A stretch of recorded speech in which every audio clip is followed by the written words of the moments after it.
Mon mari m'a regardé droit dans les yeux avant notre audience de divorce et a chuchoté : « Vous quittez cette salle d'audience sans rien ?» Il souriait, sa copine riait, ils croyaient tous les deux qu'ils avaient déjà gagné. 5 minutes plus tard, le juge a ouvert une seule enveloppe scellée, n'a lu que quelques pages, et tout ce qu'il pensait savoir s'est effondré. Je m'appelle Rachel Carter, et pendant 15 ans, je me suis tenue aux côtés de mon mari à travers chaque échec, chaque revers et chaque sacrifice. Pendant qu'il poursuivait son rêve de créer une entreprise de logiciels prospères, j'ai travaillé sans relâche pour que nos vies restent ensemble. J'ai payé les factures, couvert l'hypothèque, reporté mes propres ambitions et même vidé mes économies chaque fois que son entreprise était sur le point de s'effondrer. Je croyais qu'on construisait un avenir ensemble, n'imaginant jamais que le jour où le succès est enfin arrivé serait aussi le jour où il a décidé que je n'avais plus d'importance. Au fur et à mesure qu'Ethan devenait riche et prospère, il s'est lentement transformé en quelqu'un que je reconnaissais à peine. L'homme qui m'a un jour remercié pour chaque sacrifice a commencé à agir comme s'il avait tout accompli seul. Il a rejeté mes rêves devenus lointains et m'a finalement remplacé par une autre femme.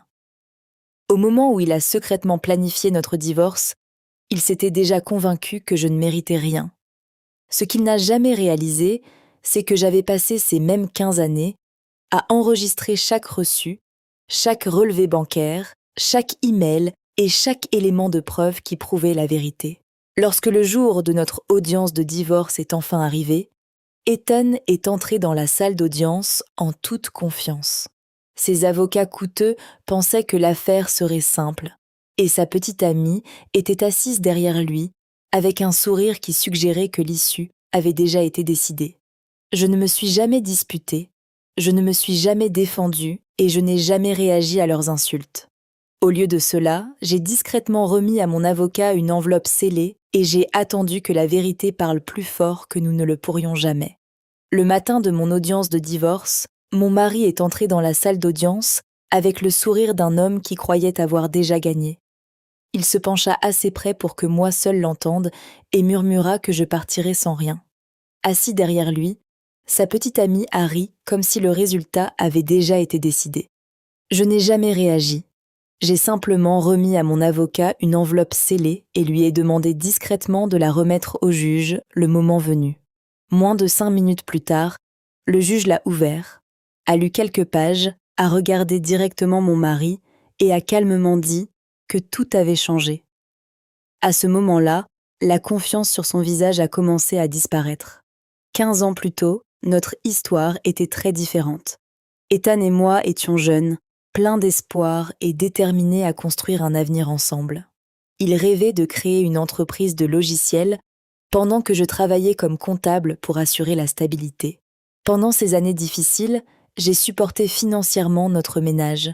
Mon chèque de paie couvrait l'hypothèque, l'épicerie, l'assurance et toutes les dépenses mensuelles.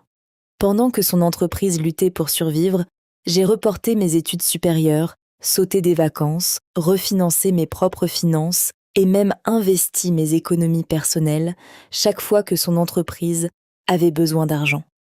Chaque sacrifice en valait la peine parce qu'Ethan promettait constamment qu'un jour, tout ce que nous construirions appartiendrait à nous deux.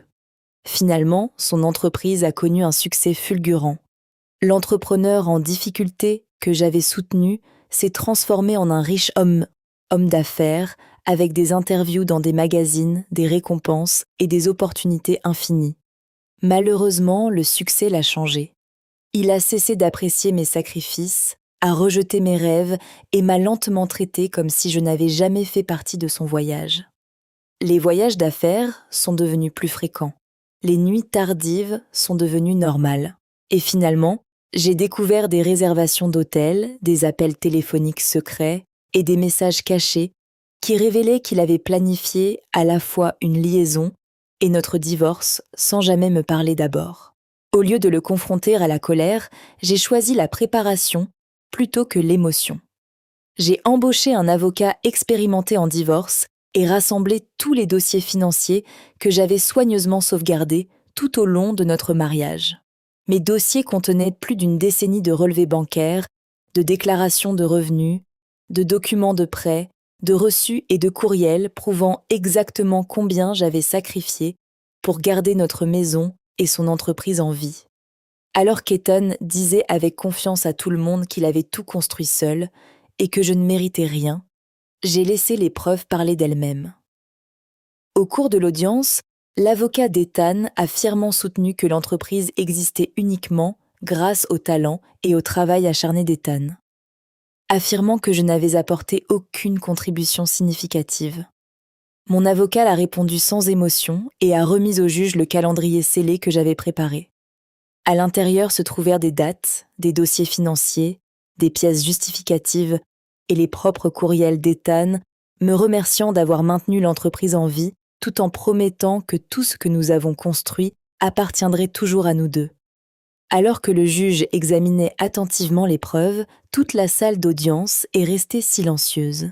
Les documents prouvaient que j'avais retiré des milliers de dollars de mes économies personnelles pour couvrir la masse salariale de l'entreprise, payer presque toutes les dépenses du ménage pendant les années les plus difficiles de l'entreprise, retardé mes propres études et soutenu financièrement Ethan, pendant qu'il se concentrait entièrement sur la croissance de son entreprise. Encore plus dommageables étaient les propres mots écrits d'Ethan, reconnaissant que rien de tout cela n'aurait été possible sans moi. Son sourire confiant a lentement disparu lorsque le juge a remis en question les incohérences de son témoignage et a ordonné un examen financier complet. 3 semaines plus tard, l'enquête a confirmé tous les documents que j'avais soumis. Le tribunal a statué que mes contributions financières étaient substantielles et directement liées au succès de l'entreprise.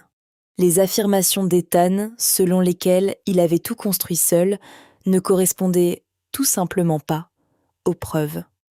Au lieu de quitter la salle d'audience sans rien, j'ai reçu un règlement équitable entièrement basé sur des faits et des années de sacrifices documentés. Après la fin de l'audience, Ethan m'a arrêté avant que je ne m'éloigne. Pour la première fois depuis des années, il a admis qu'il s'était convaincu que le succès était le sien seul. Parce qu'accepter la vérité signifiait admettre à quel point il avait dépendu de moi. Il s'est excusé pour tout. Je l'ai écouté tranquillement et lui ai dit que je ne l'avais jamais soutenu parce que je voulais de la reconnaissance. Je l'avais fait parce que je l'aimais. Mais l'amour ne pourrait jamais effacer la trahison et certaines leçons arrivent trop tard. Le règlement du divorce m'a donné quelque chose de bien plus précieux que l'argent. Cela m'a donné la chance d'investir enfin en moi-même. J'ai ouvert le cabinet de conseil financier que j'avais reporté pendant près de 15 ans tout en aidant quelqu'un d'autre à construire son rêve. Rétrospectivement, je n'ai jamais considéré la salle d'audience comme ma plus grande victoire. La plus grande victoire a été de réaliser que ma valeur n'avait jamais dépendu de l'appréciation de quelqu'un d'autre. Le juge n'a pas créé ma valeur. Les documents révélaient simplement ce qui avait toujours été vrai.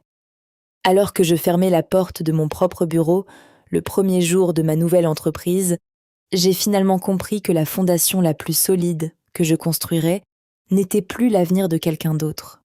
C'était finalement le mien.